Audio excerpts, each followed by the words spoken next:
B-Games by David Hurst. Chapter 2. Frankie Novak and Jack Marsden entered the mall through the large, glass doors of the main entrance along with a crowd of people who had come out to do their shopping on that cold but sunny Saturday morning. Upon entry, their heads reclined upwards to the glass dome above, which was the mall's focal point. All 3 floors of the building were structured in order to see directly to the top. The railings of these floors were often frequented by kids in their mid-teens in order to check out the new arrivals.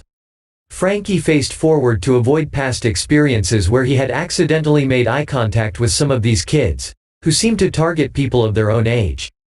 This had resulted in spit being rained down on him for the sheer audacity of accidentally making eye contact with them.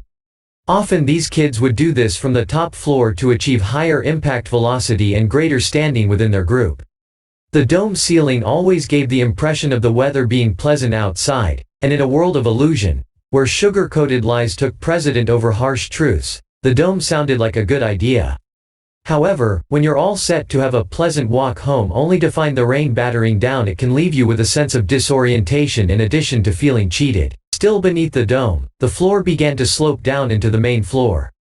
This decline was separated into 2 paths, creating a V shape for the viewing pleasure of the people on the above floors.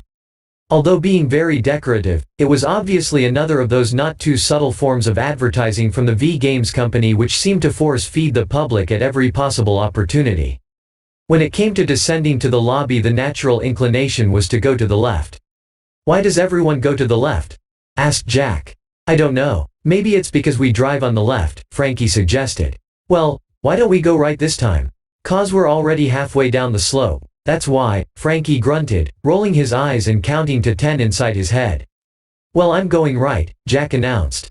"Fine," Frankie shrugged. "I'm not your boss." The words carried more weight than Frankie had intended. Although there had never been any official pecking order, Frankie was the tougher out of the 2 of them, which was pretty much the decisive factor amongst 15-year-olds. Jack didn't want Frankie to think he was all talk, so he went down the right-hand slope. Shoppers groaned and directed negative comments at him as he forced his way against the grain and through the crowd. As he reached the bottom, Frankie sat on a bench waiting for his friend with his arms folded. "Happy now?" he asked. "Yes. I feel like I have exercised my right to roam where I please," he said, sitting himself down on the corner of the bench next to Frankie, as the rest of it was taken up by other shoppers. Frankie had managed to move his backpack away just before Jack plonked himself down. "What the hell is up with you today?" "Nothing's up with me. It's just better for me to psyche myself up beforehand, that's all." "Well, don't get too carried away. We've got to focus."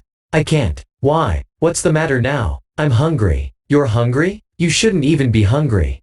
Frankie didn't need to ask what he wanted as Jack's gaze was aimed towards the 3rd floor and in particular, the Burger Bonanza sign. "Okay," Frankie grunted, "and then we get down to business." Jack nodded, satisfied that he now had a victory to his name. The pair of them rode the escalator up to the 3rd floor. During the entire time, Jack was transfixed on the Burger Bonanza logo, which was a red, brightly lit, back-to-back letter, B. Frankie thought it looked more like a butterfly.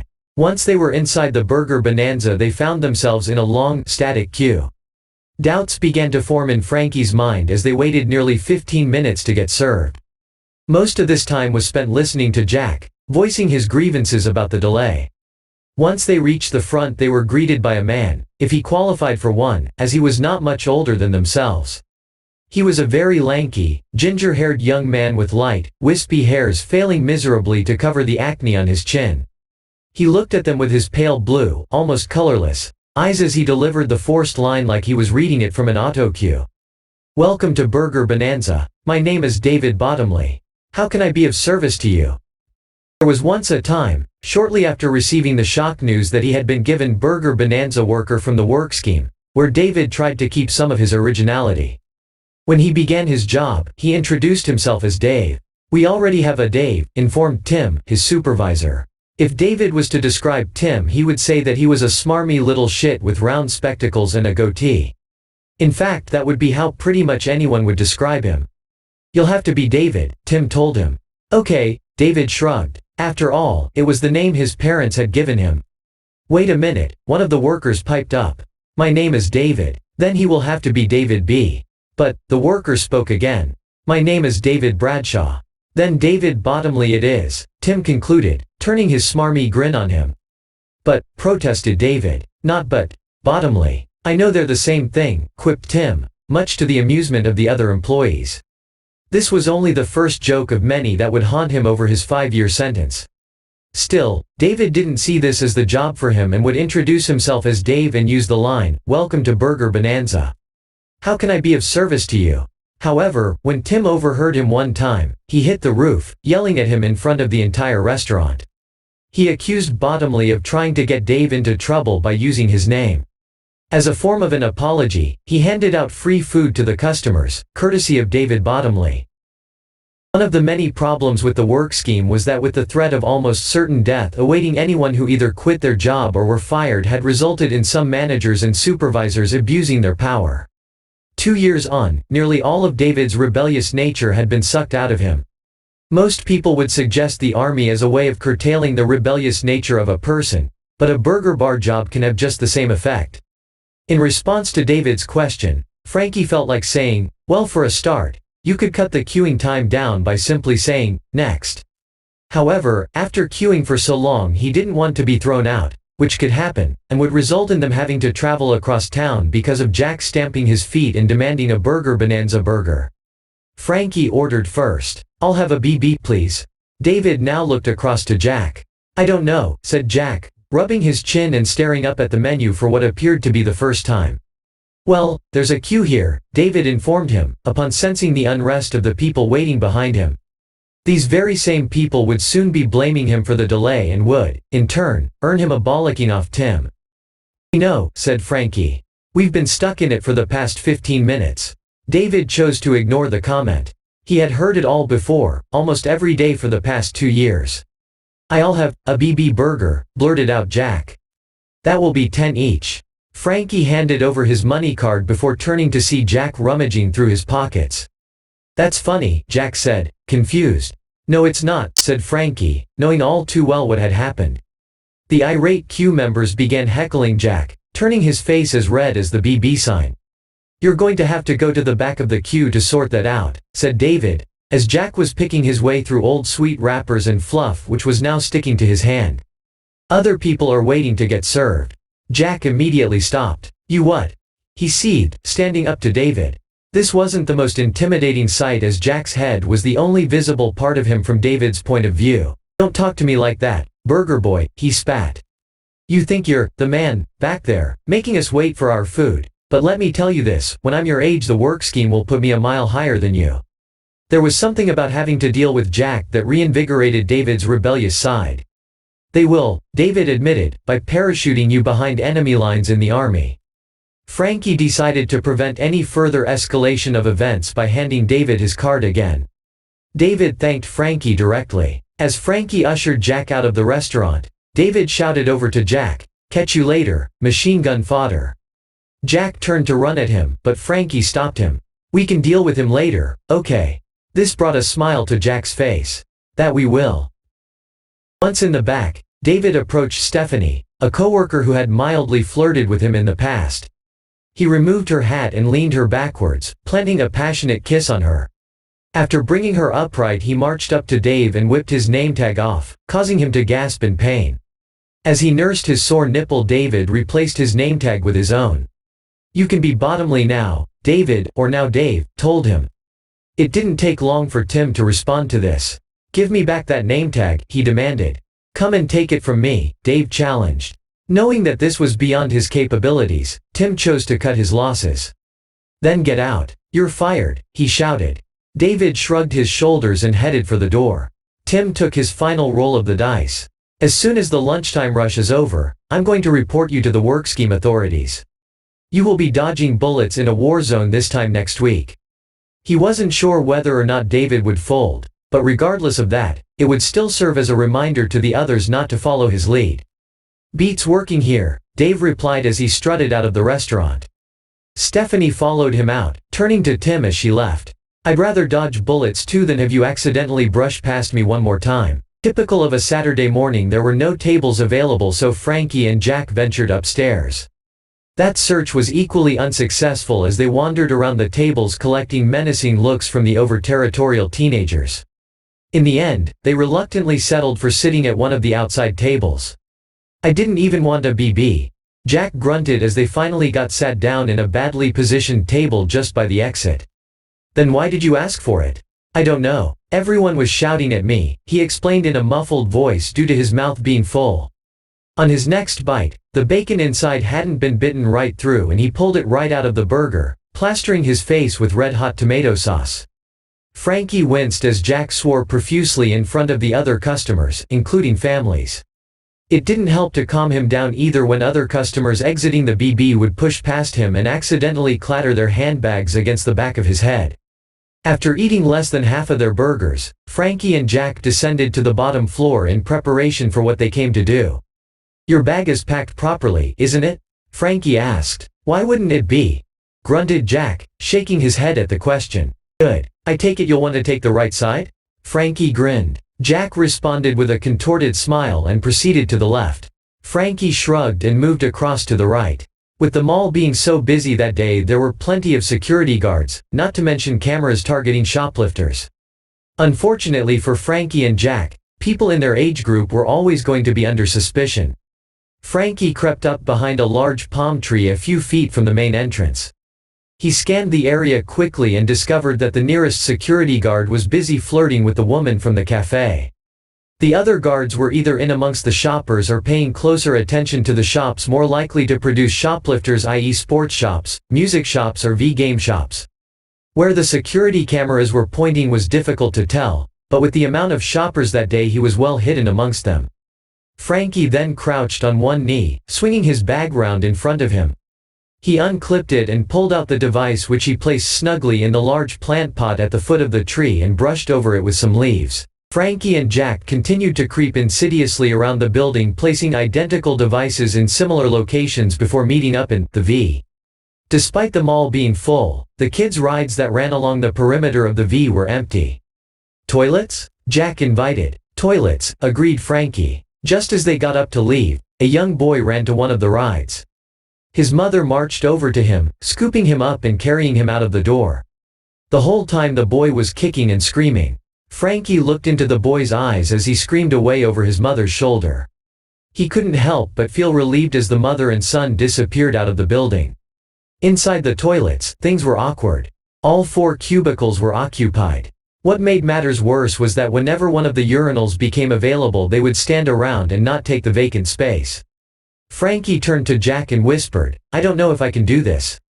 What do you mean? Jack growled through clenched teeth. Certain things just don't seem right. Like what? Just before Frankie was about to explain, a cubicle became free. They raised even more eyebrows by the way in which they dived in together and briskly locked the door behind them. Oh, fucking hell, shouted Jack, his voice echoing around the whole room. That stinks. The culprit, who was still in the room washing his hands, had all eyes upon his reddening face and he promptly left. Will you shut up and get on with it, urged Frankie. I can't get it in, complained Jack. Well, it went in last time. Maybe you're not putting it in at the right angle. No, we're not gay, Jack announced around him, realizing how things must have appeared from the outside. It was at that moment that the gun joined together with a satisfying click. Jack, I've just got this feeling, Frankie said nervously. Good, so have I. Jack smiled with a glint in his eye as he pressed the button on his phone. Less than a second later there were a series of explosions throughout the mall which shook the ground like an earthquake. Jack was out amongst the rest of the people from the toilets, panicking and pushing hard for the exit as Frankie followed behind. Seeing as though the game had already started, he thought that he might as well play and activated his explosives. Both of them knew that despite the opportunity to score some early points in the toilets, it was inadvisable as they could get swarmed by the public, resulting in them getting caught early. As soon as Jack was out of the toilets, he began to open fire upon the people rushing for the main exit, which had been partially blocked by the fallen palm tree, causing a buildup of people, which in turn caused panic and hysteria. Jack used this to his advantage as he racked up some easy points before retreating to a less congested area. During this time, Frankie stood in hesitation, unsure whether or not to take part. His decision was made upon spotting a security guard from the cafe, charging straight for him. With a calmness amid the chaos, Frankie fired a single shot, dropping the guard to the ground. A couple more security guards tried to sneak up behind them, but were quickly spotted and promptly dealt with. After less than a minute, the shoppers were no longer rushing for the pile of bodies where there was once an exit. Instead, they were heading up the stairs. Frankie and Jack now rushed up the escalator to the first floor, avoiding the missiles that were being hurled down at them from the balconies. Jack enjoyed picking these people off as they provided something of a challenge. The reason the start was so important was that it was difficult to score points at this stage because people had been alerted and were now either hidden or fleeing. Once firmly establishing themselves on the first floor, the shoppers began an upward exodus to the next floor. Just like herding cattle, Jack laughed over the gunfire. Frankie nodded with apprehension, concerned with Jack's psychotic behavior. Jack then suddenly ran off. "Where are you going?" shouted Frankie. To settle a score, he called back over his shoulder. "What?" Frankie asked in his wake. He then remembered about the burger boy and was about to follow Jack when a large police vehicle plowed through the glass at the main exit. "Police!" Frankie shouted over. Jack ignored him as he raced to get to the third floor, mowing down anybody who got between him and his destination. Seconds later he shot his way through the doors of the Burger Bonanza and barged his way in. "Where is he?" Jack shouted to an apparently empty shop. There was no answer. Jack sprayed a round of bullets over the top of the counter. "This is your last chance." "Where is he?" "He's not here. He's been fired," said a voice from behind the counter. "Everybody out," demanded Jack. One by one, the workers appeared from behind the counter. "Where is he?" Jack demanded once again. "He's been fired," Dave informed him sincerely. Jack scrutinized him with narrow eyes. "Why are you wearing his name tag?" asked Jack observantly. "He switched it before he was fired and took off with it," Dave explained. "It's the truth," one of the others corroborated. "We didn't like him, so we're not going to risk our lives to protect him." "And where's the other one?" "The guy with the goatee." Everyone looked round with a sense of betrayal as Tim was the only one not to emerge. "I'll tell you what," suggested Jack. "Whoever kills Goatee gets to live." Suddenly, as the scraping sounds of bread knives being picked up rang out, Tim revealed himself.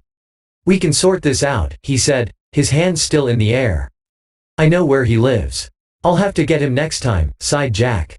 "The offer still stands by the way," he said, motioning over to Tim. Much to Jack's amusement, the staff immediately carried out a reenactment of the Julius Caesar assassination. Despite his enjoyment of the scene, he mowed the others down regardless. He couldn't allow such a point-scoring opportunity to go to waste. When he stopped firing, he heard Frankie shouting him. Jack burst out of the restaurant to find the mall devoid of human movement with the exception of the armored police. Jack resisted the temptation to go in search of more points and ran down to help Frankie, picking off police officers as he went.